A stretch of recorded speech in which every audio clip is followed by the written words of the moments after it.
विचारपादे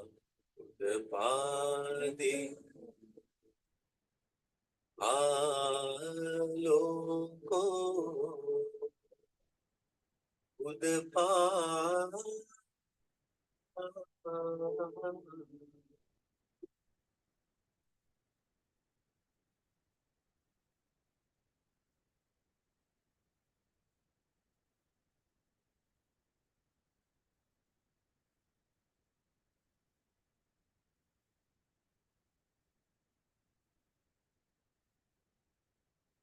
Good evening, everyone. Wish you all the blessings of the Noble Triple Gem. It is the last day of November 2024, which is Saturday. We are going to begin this evening Sutta Studies for the benefit of all of us. Let me welcome you all for today's Sutta Study series, another session for more than 1 hour, just for us to explore the Buddha's words in suttas. We have selected a particular sutta to see the Dharma for today's, and we'll try our best to sharpen the Dhamma based on the facts in that sutta, and also we will bring some other suttas accordingly to understand the Dharma in the sutta. To begin with, let me pay our due respect to the Supreme Buddha by reciting Namo Tassa 3 times. Sadhu, sadhu, sadhu. Namo Tassa Bhagavato Arahato Samma Sambuddhassa. Namo Tassa Bhagavato Arahato Samma Sambuddhassa. Namo Tassa Bhagavato Arahato Samma Sambuddhassa. I pay my homage to the Blessed One, the Worthy One, the fully enlightened one. Homage to the Blessed One, the Worthy One, the fully enlightened one. Homage to the Blessed One, the Worthy One, the fully enlightened one. Sadhu, sadhu, sadhu. Today's sutta discussion is centered on a beautiful, very important sutta from Anguttara Nikaya, and this sutta is called Anuttariya Anusatittana Sutta or Anuttariya Sutta. It means topic for recollection. This is coming from the Anguttara Nikaya section number 6, and the sutta number is 25 of that section.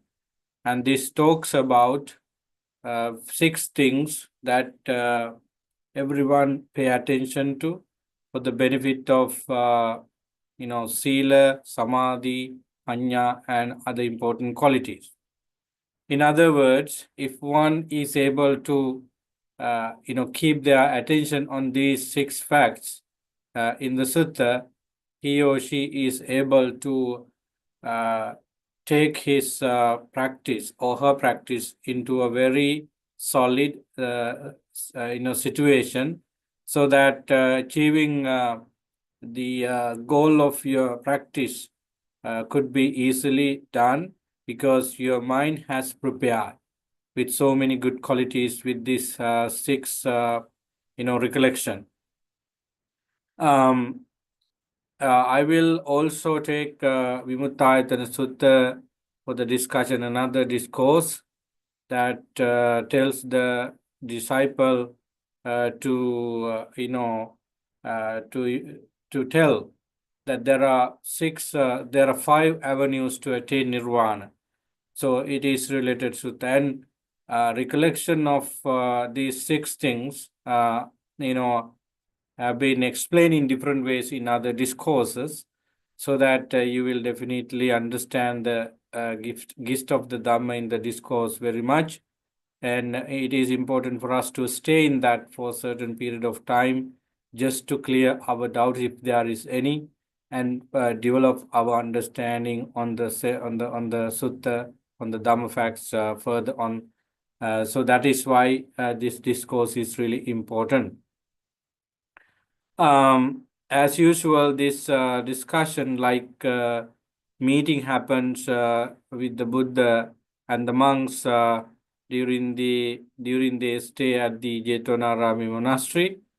As I said, the title is Anuttariya Anusatitan Sutta. Let me get the Sutta. The whole section is called Anuttariya Vagga, a section in which very sacred things are explained.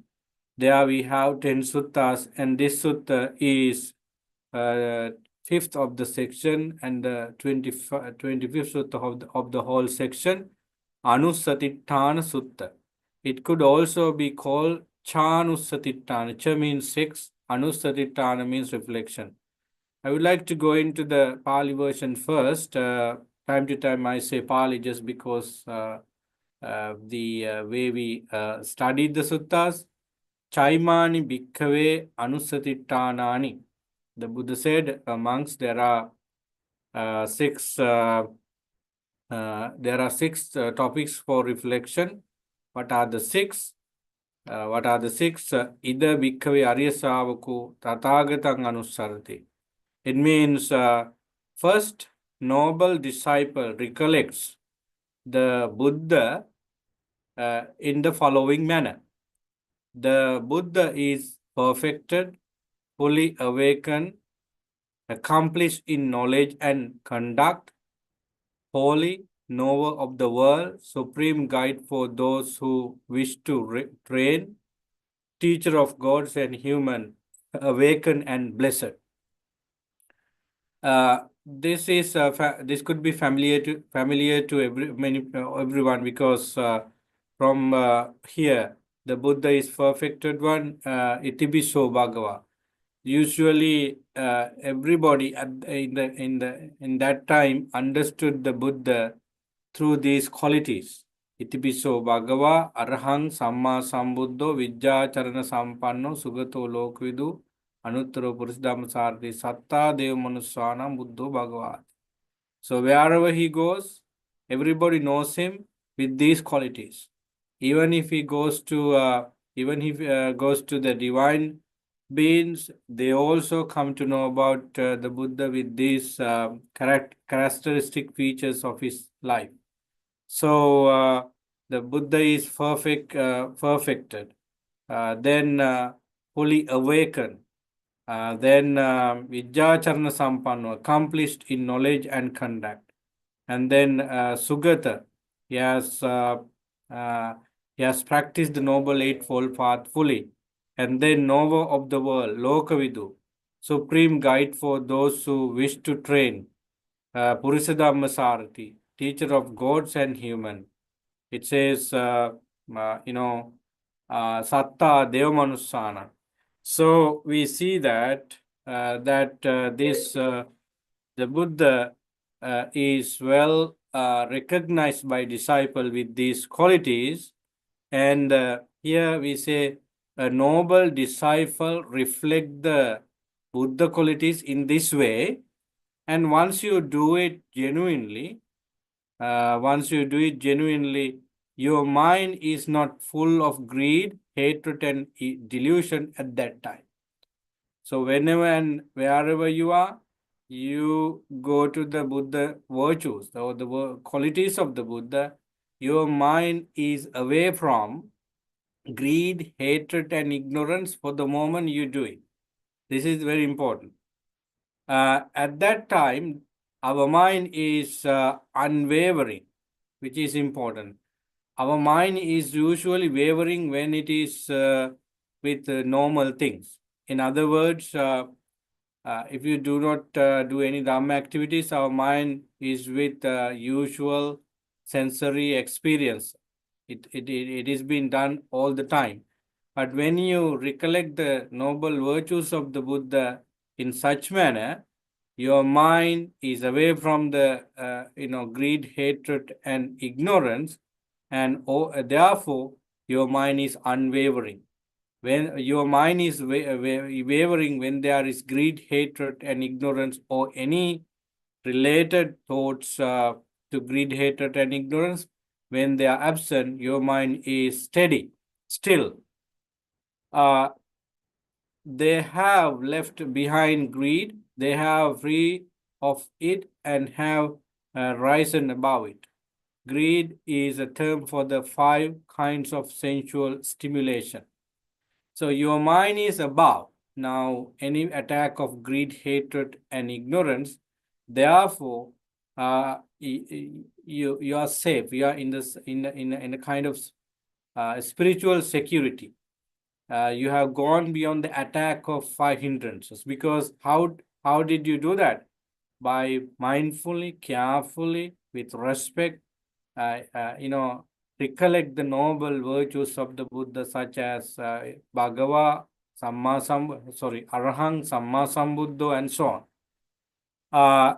Relying on this, some sentient beings are purified in this way. So the Buddha said that if you are able to stay with this recollection for a certain period of time, for sure, your mind is away from any attack of greed, hatred, and ignorance during that period. And if we are able to do it with so much confidence, I would say Akaravati Shraddha, there you have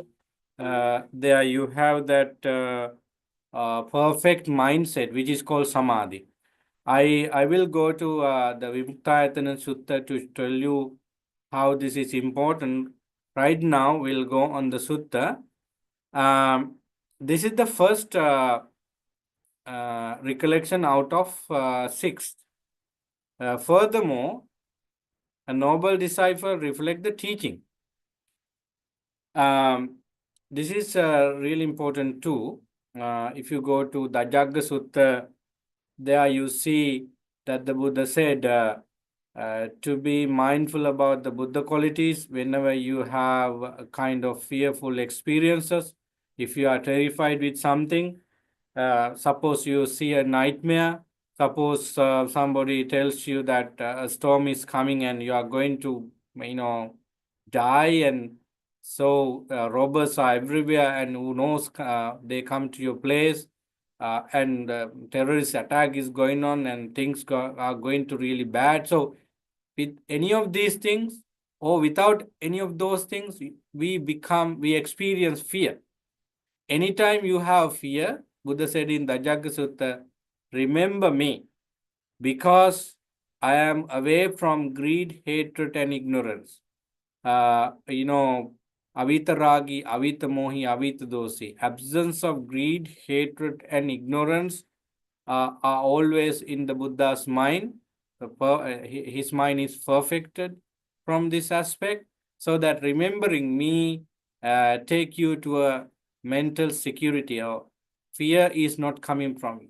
So I don't think the one who does it for the first time can gain that kind of experience, but those who have grounded their practice very well on the noble virtues of the Buddha can do that, because that is a powerful feeling, that is a powerful perception.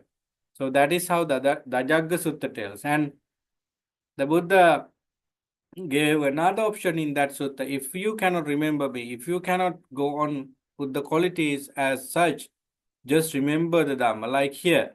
Furthermore, a noble disciple recollects the teaching. The teaching is well explained by the Buddha. Swakato Bhagavata Dhammo. Apparent in the present life. Swakato Bhagavata Dhammo Samdittiko. The Dharma the Buddha explained is apparent in the present life. Immediately effective. Swakato Bhagavata Dhammo Sanditiko Akaliko. Akaliko means immediately effective. Inviting inspection. Akaliko Ehi Passiko. Ehi Passiko means come and see. Anybody can test this Dhamma to see whether it is true or false. So it always invite people to investigate. And then open like relevant, you can see the the Dharma in your own experience and see whether it is relevant to your own experience. Then so that the sensible people can know it for themselves. Pachattang veditabo vinyohiti. Those who have wisdom definitely can test it, can feel it, can taste it, can benefit from it. So depending on their knowledge and skill and experience, the manifestation of Dhamma also would be different. So this is the Dhamma the Buddha explained. These are the qualities of the Dhamma. 6 virtues are there of the Dhamma. So when a disciple recollect the Dharma in this way, like before, his mind is slowly, step by step, away from the presence of greed, hatred, and ignorance. Your mind goes beyond the normal level, because in Vimuttayatana Sutta and elsewhere it tells that your mind experience qualities of samadhi. Let me go to Vimuttayatana Sutta. Vimuttayatana Sutta is taken here to discuss the Dhamma in Anusatitana Sutta very much as a support. In other words, so in when you reflect and recollect the noble virtues of the Buddha, Dhamma, and Sangha, and all these 6 facts, your mind reaches to a level where there is no problem at all. This is how it happens. Let me tell you. When you take any of these 6 objects into your mind first goes to a state where moral principles are established.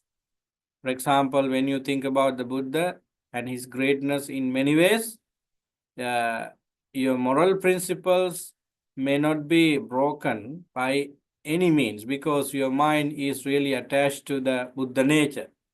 As a result, avipattisara, so a kind of non-regrettable state arise in your mind. You are not regretting. You don't have regret at all. You are not worrying about, because your mind is now having some initial happiness. So initial happiness. And then Pamujja, as a result of initial happiness, Pamujja rises. Sometimes Pamujja is also explained as initial happiness. It is true. So there is a kind of initial happiness in your mind, kind of good feeling in your mind. You feel better, you feel good as a result of recollection of noble virtues of the noble virtues. Then when you continue further on your recollection, your mind further reach to piti. Is an advanced type of happiness in your mind, piti. When you stay in piti further, when you are able to continue a practice further, passaddhi arises. That is called tranquility. Your mind is now in a state of undisturbed, so that you feel physically and mentally really good, joyful. And passaddhi, when you see passaddhi or tranquility in your mind as a quality, sukha arises. Sukha means, as you see, happiness. Happiness is not only mental. It is a combination of physical and mental relaxation. So sukha arises, and as many of you know, pamujja, passaddhi, pamujja, piti, passaddhi, sukha, they are jhana qualities, samadhi qualities. So that you are in first jhana because of the recollection of the noble virtues of the Buddha.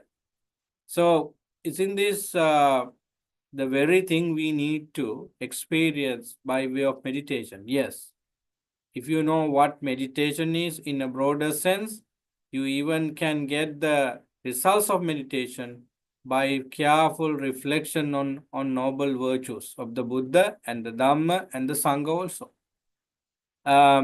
Unfortunately, today, Anusati Bhavana, meditation on qualities of the Buddha, the Dhamma, and the Sangha are not that popular because it is not, it has limited to only reciting.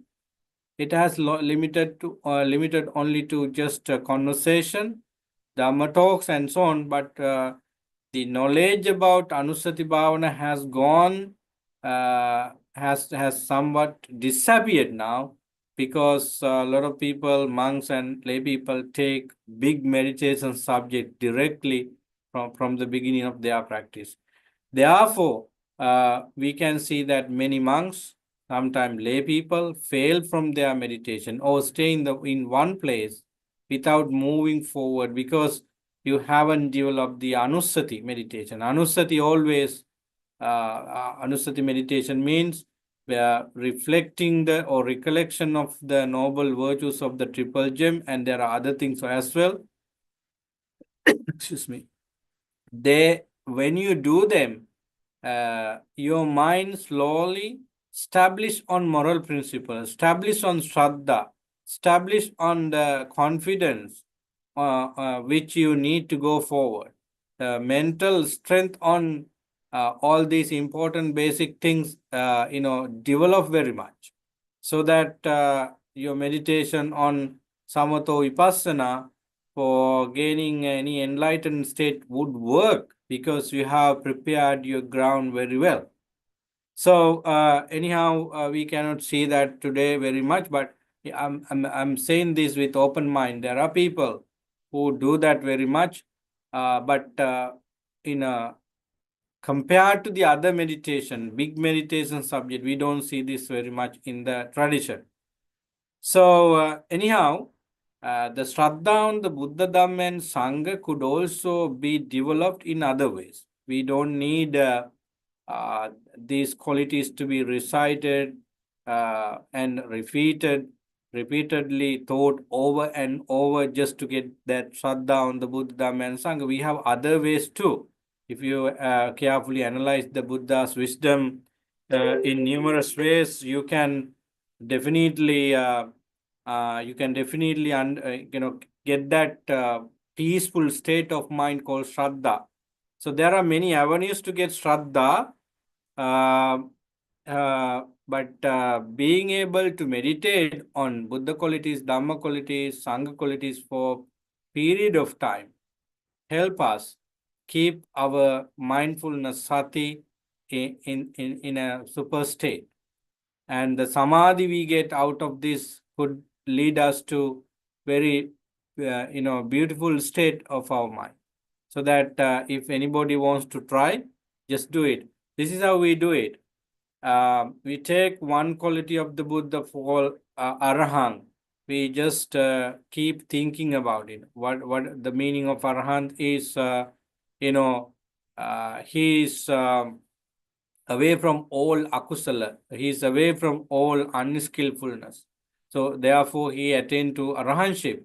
So with that couple of words, you can keep your mind on various other qualities of the Buddha.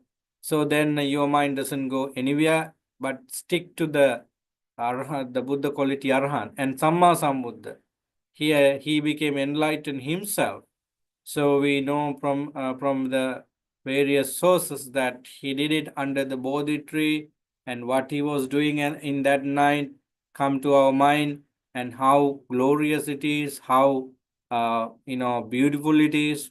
Defeating Mara in his own mind is called attaining Buddhahood. So we can keep our mind in these couple of lines for few minutes, so that your mind is away from any attack of greed. Likewise, we take one quality after one quality and keep thinking. So it's a form of thinking, but your mind doesn't go normal thinking. Your mind doesn't go to the things you said during the day, the work you did. No, your mind doesn't go.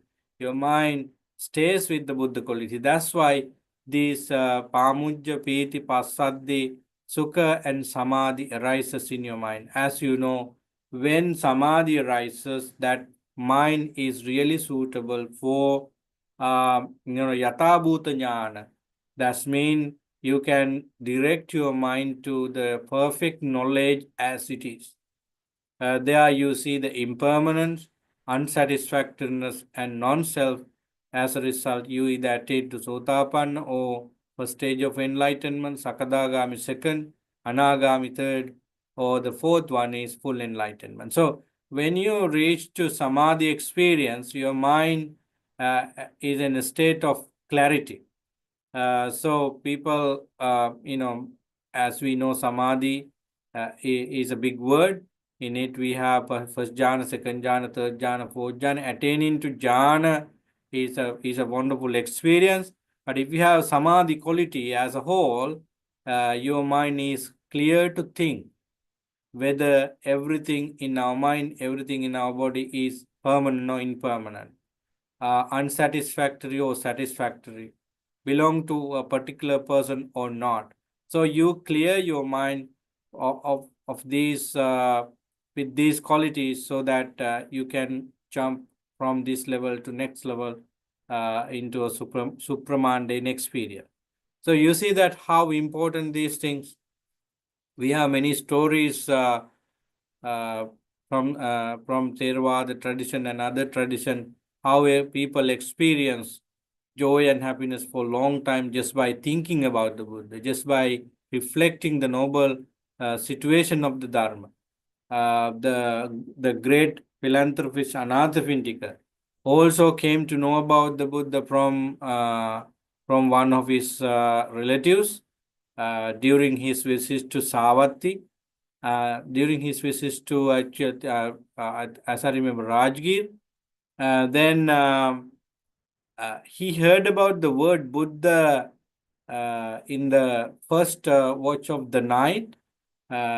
Next day, the Buddha, along with monks, will be coming to this his relative's place. Now, the Anathapindika, the Sudatta, was there, and he could not sleep throughout the night because his mind was in a super ecstasy, super happy state, just because he was able to connect with the Buddha. The word Buddha means fully enlightened person.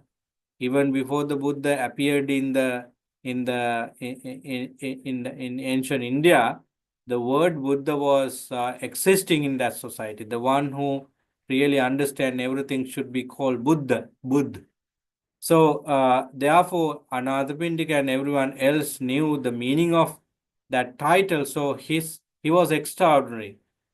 He was able to clear his mind from all busy things and stay calm. That's why he was not sleeping. Sometimes if meditation work for us, our mind is in a happy state and you don't feel to eat, you don't feel to drink, you don't feel to sleep, pain in your body is gone, and you experience that. So that is one example.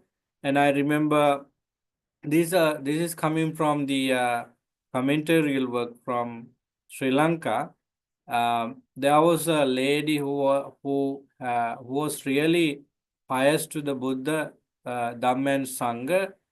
She lived near Anuradhapura area. This is the time period that Anuradhapura kingdom was really flourished and very prosperous. So this mother was blind for some, so for several years now, and everybody else went to the Mahatupa called Ruangalis Dagaba for worship. That was on the full moon day of that month, but this mother was unable to, who is very very devoted to the Buddha Dhamma and Sangha. Anyhow, she heard about the huge the sound from the temple, the meditation ball and what do you call the drum breathing and so on. So as soon as she heard about the drums and sadhu sadhu, those sounds, She was unable to stay in that particular mindset. She thought that how great the Buddha is, how supreme the Buddha is. She was quickly went into each aspect of the Buddha, and her mind was totally away from hindrances, and she could able to experience some sort of extraordinary skills, and she was able to lift her body from the ground to the sky, and she thought that I want to go to the Mahastupa pagoda and worship. And that happened quickly. Even before the children and relative went to the Mahastupa and go around one cycle, the mother was there. They were so surprised by this incident, and this is coming from the commentary. I don't know. I can remember where now it is. Anyway, this is a story of Shraddha. So long you keep your mind on noble virtues of the triple gem, there you have that perfect mind. Actually, we try to get it from different ways. Sometimes we take meditation subject called karmasthana and keep our mind on that for long. Sometimes many meditation go without any experience of samadhi. So our purpose is to advance our mind to the samadhi jhana state. So if this happened through this recollection, why don't we try out? We have to, because Shraddha as a faculty should be strong in order to provide the support, its support for faculty of wisdom, faculty of mindfulness, faculty of concentration, and faculty of, seal and so on. So we have to, fill out the gap of Shraddha just by thinking, just by reflecting the noble virtues of the triple gem. So let's go back to the sutta. We have covered two, and as you know, the third one is about the Sangha. Sangha of the Buddha's disciple is practicing the way that is good. Supatipanno Bhagavato Savaka Sangho. In the name of Buddha's Shravaka, everybody has entered into the perfect path for peace and happiness. Supatipanno Bhagavato Savaka Sangho. And then Ujjupatipanna, that whenever you enter into the Noble Eightfold Path as a disciple of the Buddha, you become Ujjupatipanna. Your mind is now not wavering. Your physical as well as verbal discipline is going to come in a beautiful way. So you become a very genuine person, direct. Then Samiji Patipanno, systematic path. Anyone who enter into the Noble Eightfold Path experience kind of mental system, physical system. That system is always peaceful. So you make your system peaceful, system of living, system of thinking, system of this and that becomes so important for you, and you can feel that because you have entered into the Noble Eightfold Path. And finally, Samiji Nyaya Patipanno, then Samiji Patipanno. So Samiji, your serene nature might come as a result. So you would be able to associate anyone with these qualities in your mind. You are not arrogant. You are so humble. So that happened to you when you enter into the Noble Eightfold Path. With your physical, verbal, and mental aspect. So then we can see the number of people in the sasana. It consists of the 4 pairs and the 8 individuals. As you may know, 8 individuals are those who are in the 4 path and 4 fruition. People who have experienced any stage of enlightenment is the first one. Maybe many people belongs to this category today. They haven't attained to Sotapanna state, therefore you are in the path to Sotapanna. That path, those people are also categorized into as people who basically prominently have Shraddha as the quality, Saddha Anusari, and the Dhamma Anusari. Some people have analytical view as their main quality. So they accept the fact that not because of kind of trust, but because of experiment, but because of exploration, kind of wisdom is jeering there very much. So this is the first one, and as you know, Sotapan, and then it goes on and on. That's how 8 kinds of individuals come into existence. So overall, the Sangha of the Buddha is worthy of offering, Dakineya.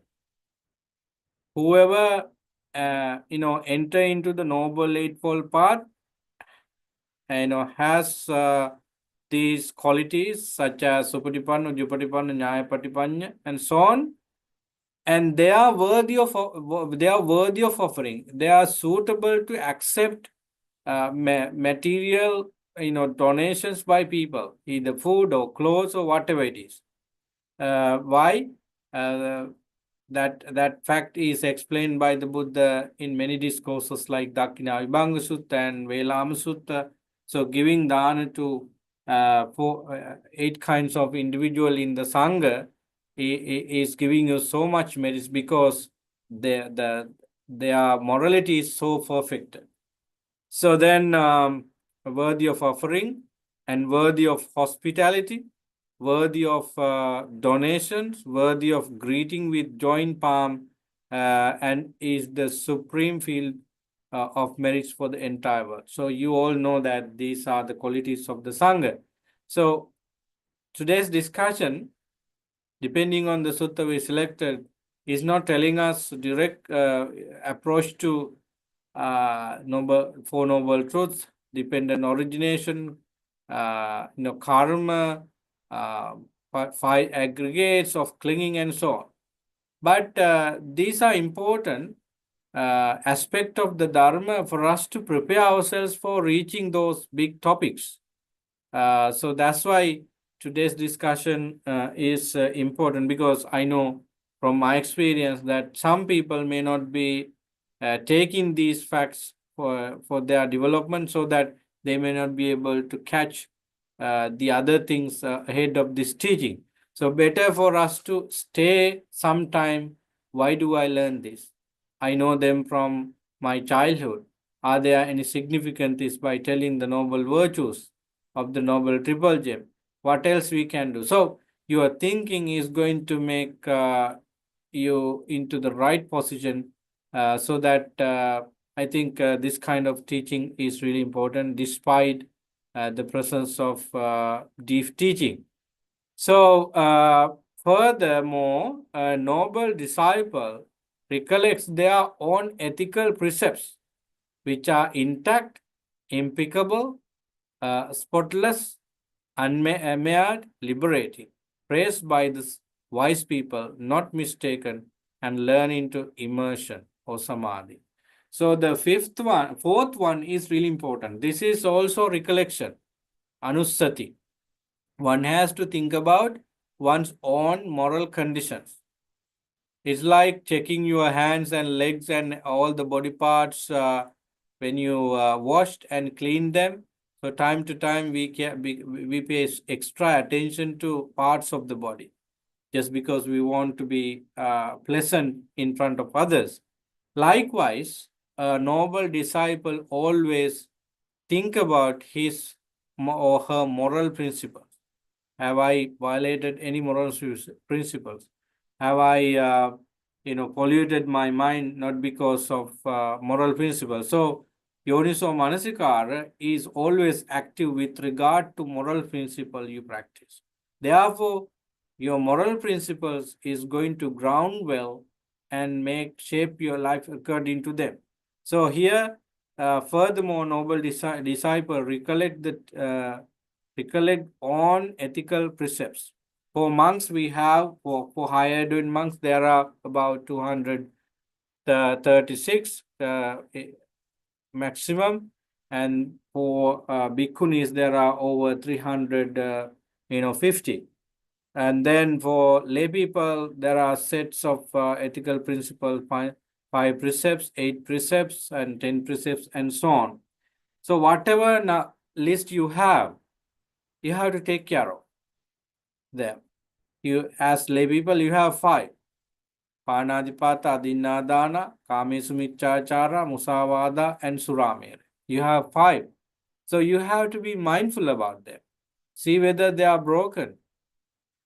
See whether they are in my mind. Sometimes we do not pay too attention to it, so that the continuity of our practice is not going to work well. So the progress is so slow if you do not pay attention to your moral principles. So we know from various sources that even divine beings like very much those monks and nuns and lay people who practice sila. So practice sila doesn't mean that you become isolated from the society. Practice in sila provide you a very happy approach to each and every aspect of the society. Look at the Bodhisattva's life. He was so perfect from sila. Everybody likes him because your sila make you a very healthy person for everyone, and you are trusted by everyone, so that the benefits coming from the society is multitude and multiple, so that you could be easily practice samadhi and panya. So do this. Am I right with my behavior? Have I violated some moral principles like musavada? Have I uttered something harsh to anybody? So you can check all these sila in you. That is called sila anusati. Having done this, your mind again goes to what do you call pamujja, piti, passaddi, samadhi, upekka. So you cannot stop your flow to the beautiful state of mind if you have started it well. If somebody has started it well, you will have that opportunity. So basically, the fourth point is recollection of moral ethical principles, and that is required for each and everyone, and that brings a lot of wholesome things for you. The fifth one, furthermore, noble disciple recollects their own generosity. See, we should be thinking of our own generosity, right? Sometimes people take this in a wrong way. I have donated this part of the building, and I have donated this table. I have given so many danas. So people tend to talk a lot about what they did, which is not sometimes pleasant, because those who haven't done such thing become embarrassed, and those who have done those things tell it to people just because they need the recognition. Man, the self esteem is coming in a negative way. So telling about one's generosity in public is should be done careful. Here it is suggestion, think about or recollect about your generosity. It means that some moments you basically practice this generosity should be in your mind, in your memory. Take them back and think about how great I am. I have been doing a lot of generous work. So that helps you reach yourself into samadhi state through piti pasadi samadhi peka. So therefore, thinking about your own generosity is a wonderful thing. And then we come across the next point, which is the fifth one: a noble disciple recollect the deities, Devanusati. There are the gods of four great king, the gods of the 33 gods of Yama, the joyful gods. There are different kinds of divine beings, and they all are reborn in divine existence due to 5 things. They were reborn there because of their Shraddha, Sutta, Saddha, Sila, Sutta, Chaga, Panya. These are the 5 qualities that people take care of or develop. As a result, they reborn in divine existence. If you are not making sure about nirvana, you are definitely going to be in sugatigami, or the happy places. One of the happy places is divine existence. So when you think about divine beings, that is the point. When you think divine being, they have gone there because of the 5 qualities. And some people are encouraged to practice the faith, ethic, Shraddha, Sila, Sutta, Saga, Panya, because they want to be divine beings. If we think about the how Theravada tradition evolved so far, you can see that when we talk about divine existence, they are extraordinary, beyond human experience, and people like it. Even Buddhists sometimes say that being a divine being is my objective. So here you take this as a recollection just to create that momentum in your mind to be a person who has divine qualities. So when you take this quality, think that I'm respecting divine being just because they did a lot of good things when they were deities. So you appreciate their qualities. Everyone from Sri Lanka knows why and how our people worship different gods and goddesses. So they offer rice and curry to divine beings. They offer fruits trays and a lot of items, expecting some sort of release, some sort of happiness from. But here the Buddha suggested us, if you think about the Buddha, think about what make them to be divine, and then apply what they did to be divine. That way you appreciate the divine existence and divine being as well. So that is the uh, 5th one. And the last one, a noble disciple. Give me a second. 1, 2, 3, 4, 5, 6. Okay, we have already covered all 6. Very important thing is when a noble disciple recollects the faith, ethics, learning, generosity, and wisdom of both themselves and the deities, their mind is not full of greed, hatred, and delusion. At that time, their mind is unwavering. They have left behind greed. They have free of it and have risen above it. Greed is a term for the 5 kinds of sensual stimulation. Relying on this, some sentient beings are purified in this way. So the Buddha ended this course by saying that greed, hatred, and ignorance could be removed from, because they are producing more and more. And if the recollection of the Buddha Dhamma and Sangha and Sila, Chaga, and also Devata, you can do it. You can start it. So that's what the Buddha said at the end of the discourse. So basically, they are not simple things. Worshipping the Buddha, Dhamma, and Sangha without flowers or with flowers or without going to temple, it could be done at anywhere. You are educated people, you know that we keep a statue just to just to get the Buddha's whole life into our mind, which is easier. And it's a very understandable that we keep flowers in front of the Buddha statue, candles, incense. That is how we respect the Buddha. Anyhow,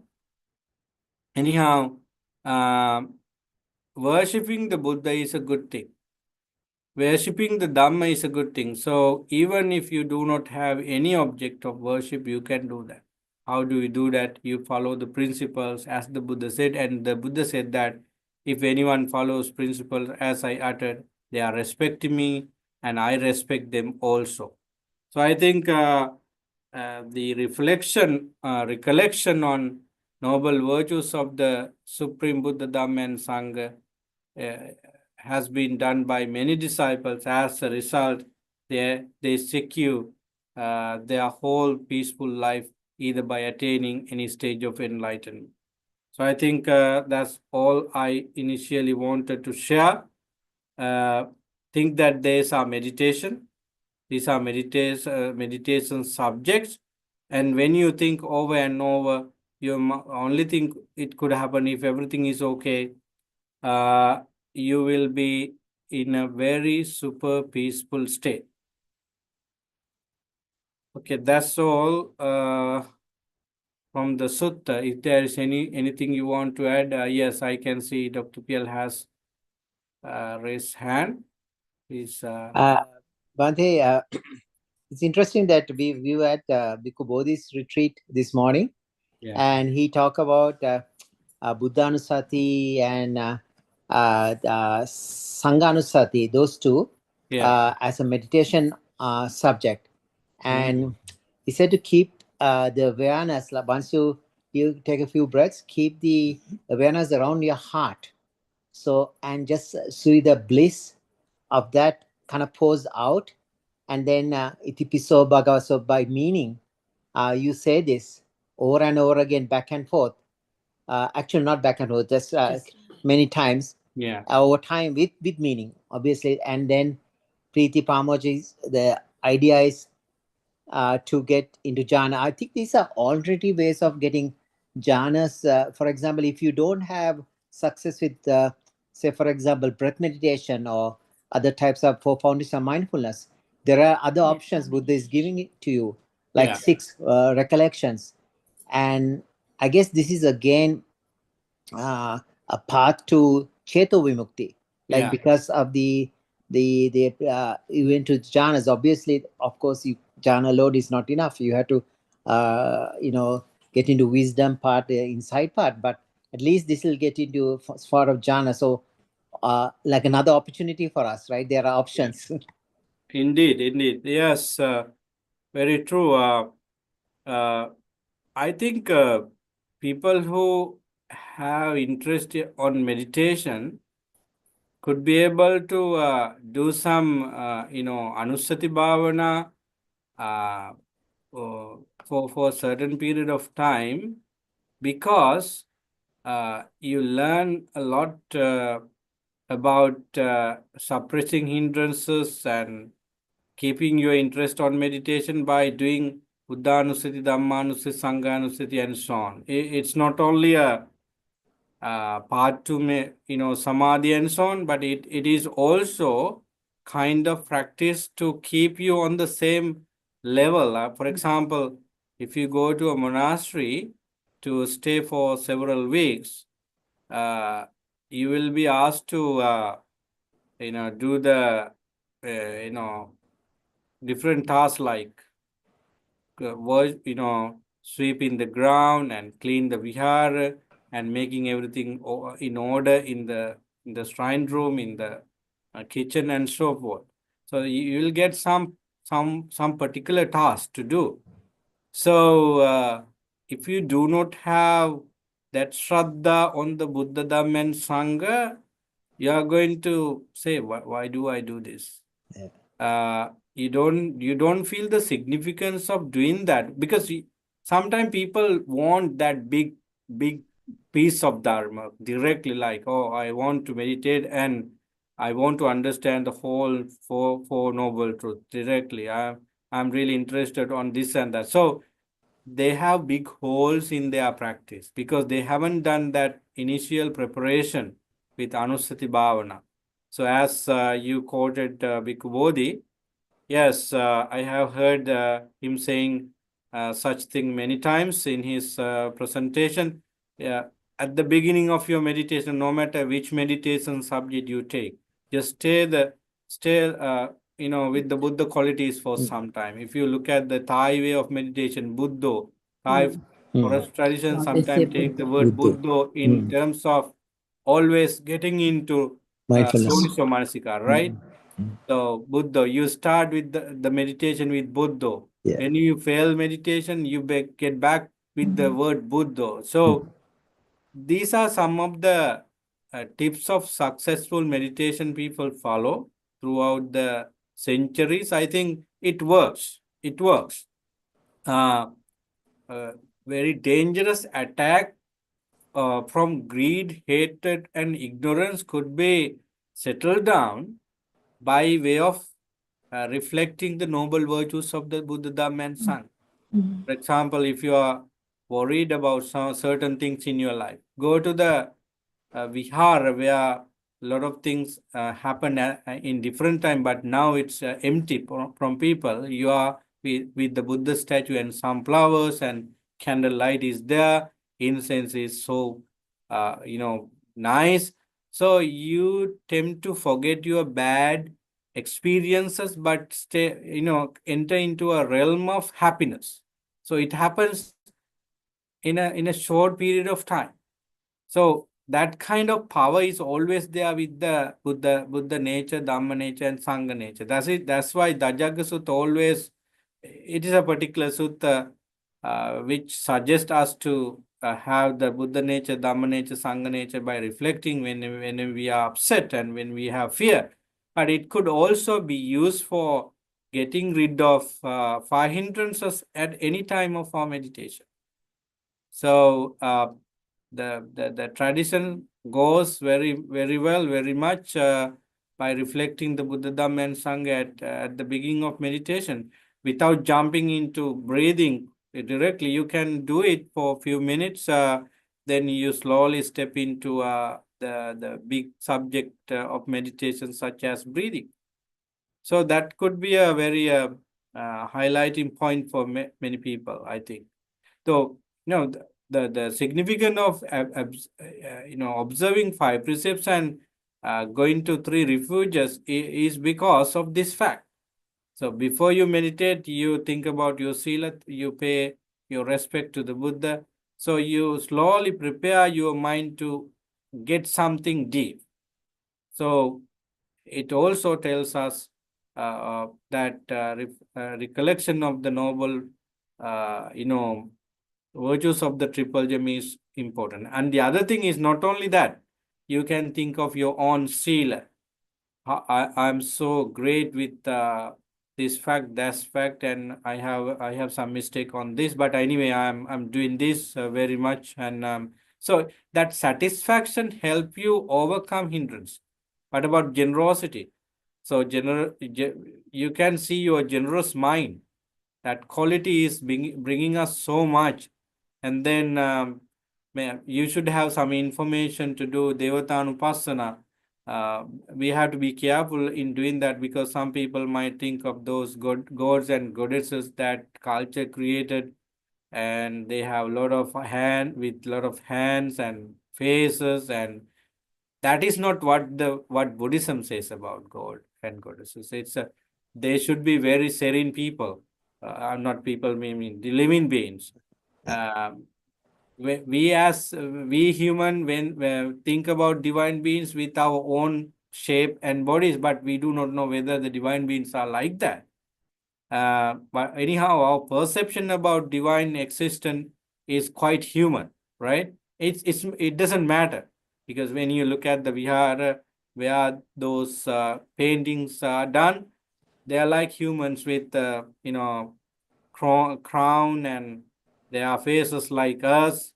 But when you go to Sri Lankan Vihara, where these painting are there, they are Sri Lankan divine beings. But when you go to Thai and Chinese, and they are Chinese look divine beings. So we always try, portray divine existence with our perception, but we do not know exactly who they are and what they are and what kind of existence they are. Because if you look at suttas like Mangala Sutta and many other suttas, the Buddha uttered from the Jetvanarami.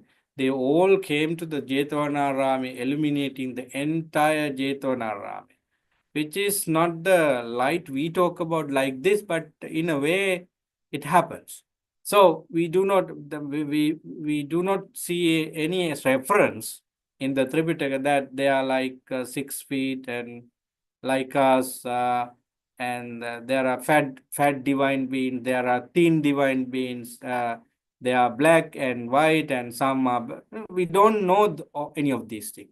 So what I'm saying is that when you go to Devatanusati, we are not thinking about those aspects, but we think about they are in that existence just because of they are sila, they are Shraddha, their generosity, and their peaceful qualities. As human beings, they were with those qualities after they reborn in. So there you value not the particular divine beings, but the qualities they practice to be like that. I think there's evidence for that in another sutra called Sankara Upati Sutra. Yeah. We talk about Saddha, Sila, Sutta, Tyaga, Prajna. If you develop those 5 qualities, you can resolve your mind, say Yeah. rebirth by choice into different Deva realms, Yeah. and you can choose. Yeah. There are options. So I guess these 5 qualities will develop in your practice. That's right. If you have these qualities, Saddha, Sila, Sutta, Tyaga, Panya, and make a wish, and it could happen. Yeah, interesting. Interesting, yes. So without these qualities, you can make 1,000 wishes. It doesn't make any Yeah. sense. It doesn't happen. So in order to, make the case accurate, you have to have these qualities active in your mind, and then whatever you think it go, because you are not thinking something bad there. Yeah. Definitely, your Yeah. your thinking is always shaped by those 5 qualities. Yeah. Therefore, it is Dhamma centered Yeah. and it happens. And another interesting thing Bhikkhu Buddha told today was like, try to get to the inner circle of the Tausita. I never heard of that. So outer circle, you don't hear Dhamma much, but the inner circle, there's Yeah. somebody with the teaching Dhamma like all Yes, the yes. time. Have you heard of that? Yeah. I have, not from him, but I have heard it from somebody in a single sermon. Yeah. Yes, Maitri Buddha lot of is people think that all the divine existence, Chatum Maharajike, Yame, Tusite, and everyone in divine world are really, really good divine beings, and they always talk Dhamma. No, there are Dhamma discussion going in. Party devas. There are party devas, there are fighting devas, there are devas who did lot of things like sometimes humans do. Yeah. But there are divine beings who actually were the disciples of the Buddha. They went on to refuge of the Buddha Dhamma. They are good divine beings. Okay. They are the divine beings who like humans when humans do good things. So they are the divine beings we remember when we do, skillful deeds like dana and other things. Ettavata chammihi, these stanzas are recited for the benefit of them. Sorry, I took too long. I let others. Yes, Nita. Vandami Bante, Smita here. We're Yes. all sitting together. I wanted to bring the point because I also, since you introduced Bhante Punyaji's talks, I listened to, and how he describes the psychological evolution of our minds by the Dhamma practice. And then these qualities are divine qualities of our mind.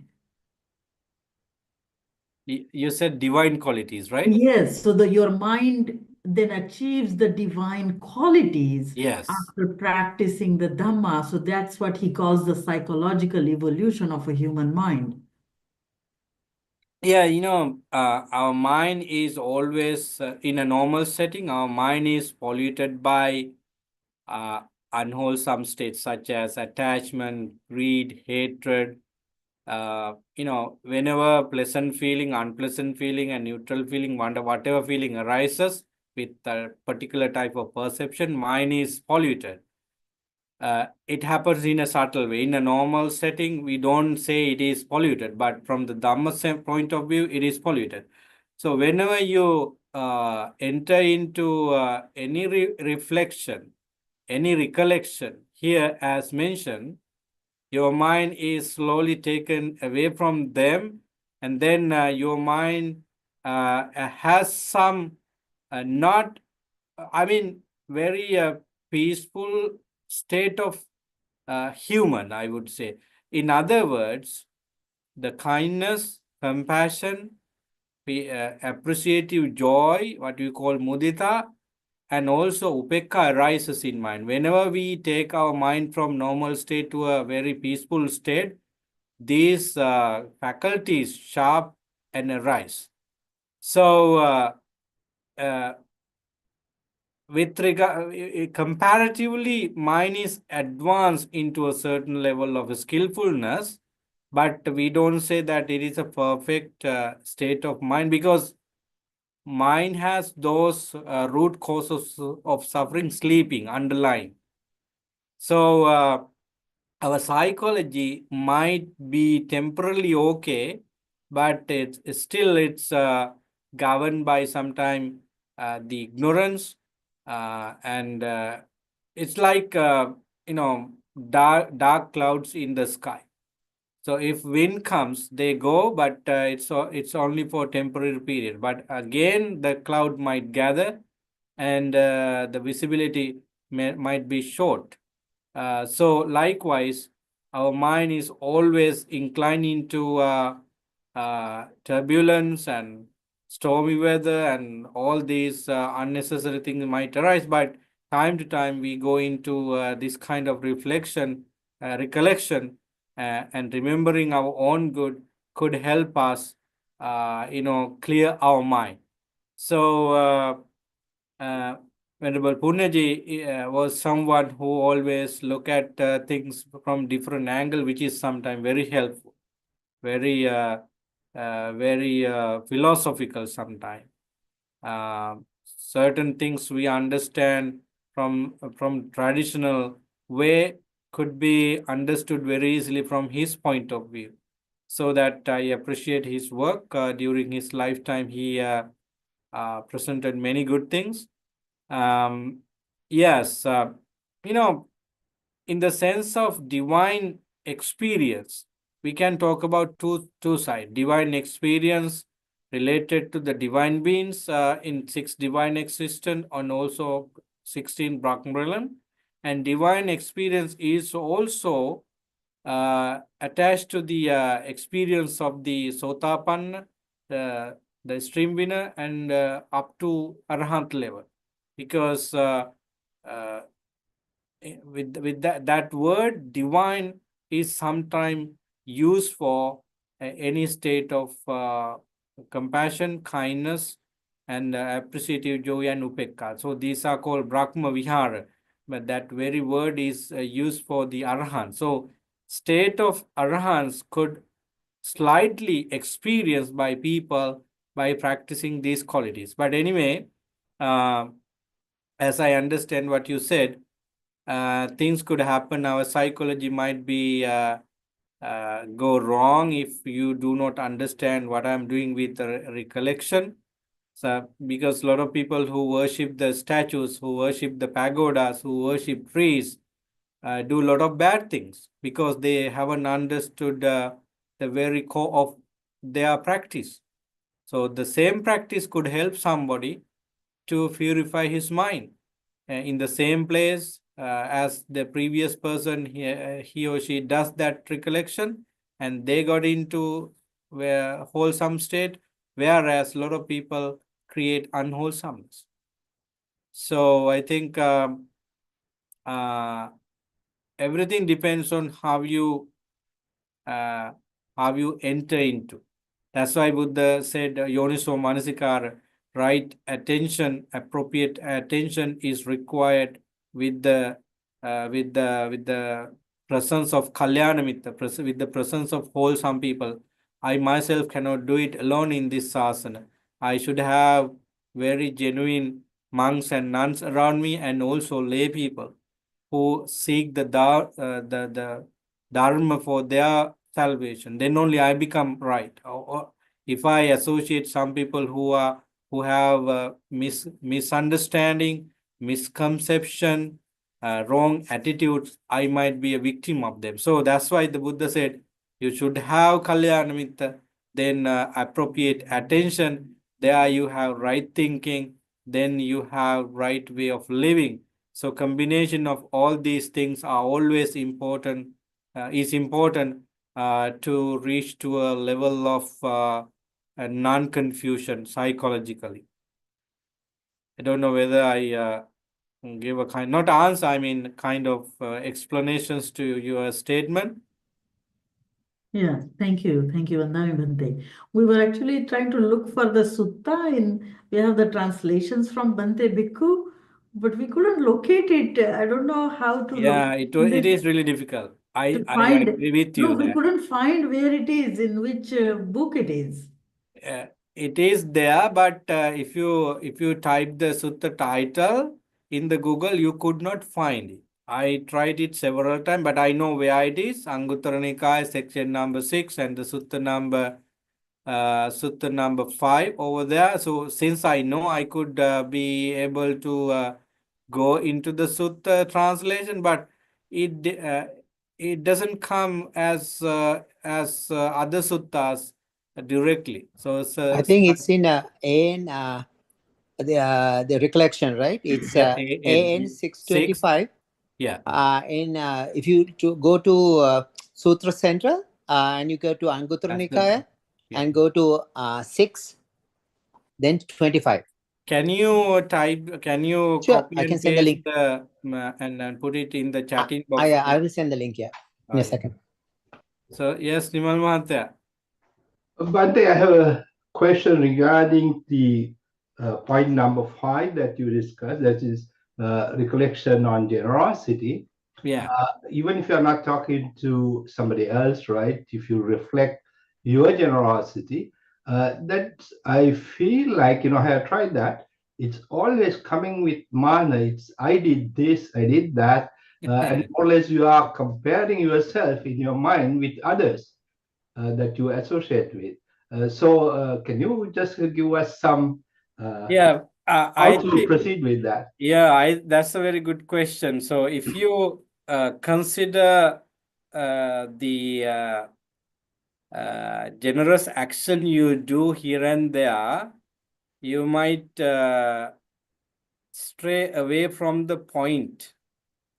For example, if you think last year I did 3 almsgiving, I went to that place and offer food for homeless people, and I also were able to donate some money for building this and that. So you now hang on to some actions you do, which is sometimes good for some people. For example, who are sick.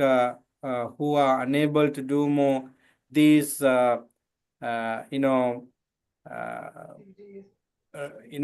statement of action would be helpful, but the very important thing uh, we should think there is the why I did that, what brought what I brought with that action. It's a letting go of. So the generosity is for a purpose. By any generous activity, we try to practice chago mutti analayo. So the very purpose of letting go of very purpose of generosity is letting go of, by giving alms to monks, by donating clothes to poor people, by taking medicine and giving it to somebody who is sick. What is the underlying tendency of all this action is leaving away from tanha, uh, leaving away from avijja, leaving away from I, me, and myself. Because you own something, now you want to remove them from your belonging. So that is the very core of generosity. If you take the chaganusati, the very word is chaganusati. So if you take the recollection of generosity, you think that very core of generosity, not the generous activity. You're right. You put it in a right way. If you consider, I did this, I did that, I was a part of it, I involved with that. So kind of I, me and myself might create in a hidden way in your mind. So having done that, what I expected was, less tanha, less attachment, to be able to go to the no attachment, no tanha. Avidya, my purpose is to destroy avidya, ignorance, by doing this activity. So that is what actually Dakinabhanga Sutta and Velama Sutta also tells, particularly Velama Sutta. The most powerful dana or the activity we can do in the name of dana is practicing impermanence, right? So yeah, I remember the dana I did. Then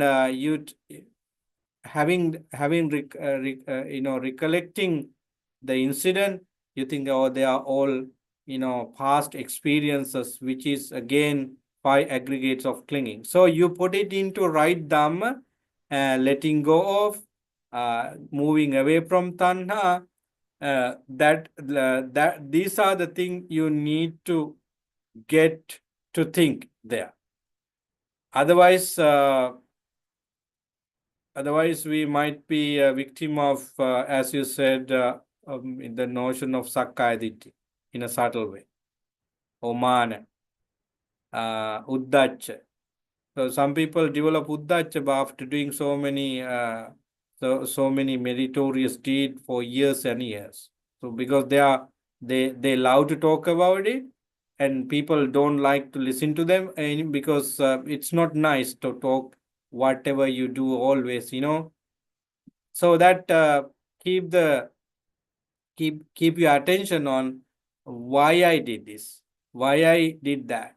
And generosity is for this purpose. Generosity is to letting go of attachment, tanha, ignorance. So that's the thing we need to think in the fact of generosity. Thank you, Bante. Yeah. Yeah. Okay, so though we say that we are pretty much okay with basic things in the training, sometimes we do not. So that go back to basic things over and over, and then fill the gap, and make sure that you have no holes in your practice on sila, on shraddha, on sutta, on on listening. So time to time we have to check these qualities in our practice and make sure that they are strong enough to hold the powerful, profound teaching. So that works always. Even those great disciples of the Buddha go to the Buddha to see him, not because they want to get something out of the teaching, just because they like to maintain their practices. So we have to do it. Sometimes you sit and just think about the Buddha. Yeah, sometimes just think about the Dharma. Perhaps your physical and mental environment is not good for deep reflection. Just listen to the beautiful Dhammacakka Sutta, beautiful chanting. So these things work for us sometimes to hang on to the right Dharma, because we are living in a very fast-pacing society. We have to perform our duties and responsibilities. Sometimes deep meditation uh, uh, doesn't work for us. Sometimes our mind doesn't allow to reach to any state of peace and happiness by doing those. So just rely on chanting, just rely on reflection, just go to think about the purpose of generosity you did.